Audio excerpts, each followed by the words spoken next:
Ang susunod na programa ay rated PG. Ito ay nangangailangan ng patnubay at gabay ng magulang para sa mga batang manunood.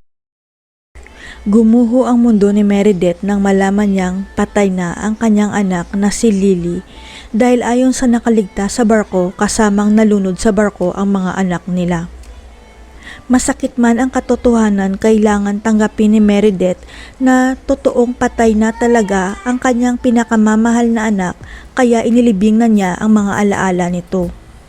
Pero kung saan unti-unti nang humihilom ang sakit na nararamdaman ni Meredith sa pagkamatay ni Lily, magkukrus naman ang landas nila ni Ramir, ang tunay na ama ni Lily. Kaya lang may malaking problema dahil hindi alam ng asawa ni Ramir na si Patricia na si Meredith ang naka one night stand ni Ramir, kaya nagkaroon siya ng anak sa labas. Ang hindi alam ni Patricia, hindi makakalimutan ni Ramir ang mukha ni Meredith. Kaya nang magkita sila, naalala niya na siya ang tunay na ina ng anak nilang si Lilith. Pero hindi masabi-sabi ng personal ni Ramir kay Meredith na buhay ang kanilang anak at siya ang nagpalaki dito dahil ginawa niyang katulong ang anak nilang si Lilith.